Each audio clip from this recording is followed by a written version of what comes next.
Mukunda jewellers మొట్టమొదటి factory outlet లో biggest necklace Mela. అన్ని నెక్లెస్ల మీద ఫ్లాట్ 9.99% VA. ఈ ఆఫర్ నవంబర్ 29 నుంచి డిసెంబర్ 7 వరకు. ఆఫర్ అన్ని శాఖలకు వర్తిస్తుంది. ఇండిగో సంక్షోభం త్వరలో కొలికి వచ్చే సూచనలు కనిపిస్తున్నాయి. గత కొన్ని రోజులతో పోలిస్తే ఇవాళ విమాన సర్వీసుల సంఖ్య పెరిగింది. శనివారం 1500 విమానాలు రాకపోకలు సాగించగా ఇవాళ ఆ సంఖ్య 1650కి పెరిగింది. 650 సర్వీసులను రద్దు చేసినట్లు ఇండిగో తెలిపింది. ఈ నెల 10వ తేదీ నాటికి తమ నెట్వర్క్ సాధారణ స్థితికి చేరుకుంటుందని ఆశిస్తున్నట్లు ప్రకటించింది. ఇండిగో ఎయిర్లైన్స్లో నెలకొన్న సంక్షోభం త్వరలో సద్దుమణిగే సూచనలు కనిపిస్తున్నాయి.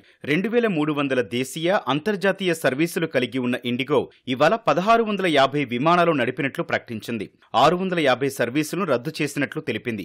బెంగళూరులో 150, ముంబైలో 112, ఢిల్లీ 109, హైదరాబాద్లో 100కు పైగా విమానాలు రద్దయ్యాయి. విశాఖలో 10, తమిళనాడు తిరుచిలో 11 విమానాలు నిలిచిపోయాయి. తిరువనంతపురంలో కొన్ని ఇండిగో విమానాలు రద్దయ్యాయి. శ్రీనగర్ నుంచి అమృత్సర్కు వెళ్లాల్సిన 2 సర్వీసులను ఇండిగో రద్దు చేసింది. శనివారం 1500 విమానాలు రాకపోకలు సాగించగా ఇవాళ ఆ సంఖ్య 1650కి పెరిగినట్లు ఇండిగో ప్రకటించింది.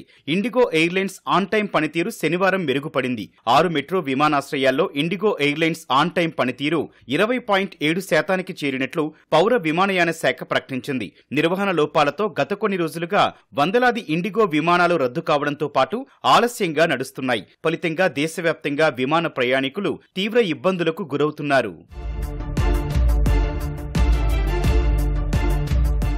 నిర్వహణ లోపాలతో ఏర్పడిన సంక్షోభం నేపథ్యంలో ఇండిగో ఇవాళ కీలక ప్రకటన చేసింది. ఈ నెల 10వ తేదీ నాటికి తమ విమాన సర్వీసుల రాకపోకలు సాధారణ స్థితికి చేరుకుంటాయని తెలిపింది.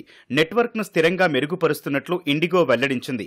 విమానాల షెడ్యూల్ పునరుద్ధరణతో పాటు కస్టమర్ సపోర్ట్ వ్యవస్థను బలోపేతం చేయడంలో గణనీయమైన పురోగతి సాధించినట్లు ఇండిగో ప్రతినిధి తెలిపారు. ప్రత్యక్ష, పరోక్ష బుకింగ్స్ కు సంబంధించి రీఫండ్, లగేజీ ప్రక్రియ వేగంగా సాగుతున్నట్లు చెప్పారు. తమ వెబ్సైట్లో విమాన సర్వీసుల స్టేటస్ ను చూసుకుని విమానాశ్రయాలకు రావాలని ప్రయాణికులకు ఇండిగో విజ్ఞప్తి చేసింది. తమ సేవలను వేగంగా సాధారణ స్థితికి తెచ్చేందుకు అధికారులు సంబంధికులతో కలిసి పనిచేస్తున్నట్లు పేర్కొంది. ఇండిగో సంక్షోభం దృష్ట్యా ప్రయాణికుల కోసం స్పైస్ జెట్ సహా మరికొన్ని ఎయిర్లైన్స్ అదనపు విమాన సర్వీసులు నడుపుతున్నాయి. రైల్వే శాఖ అదనంగా రైలు నడుపుతోంది.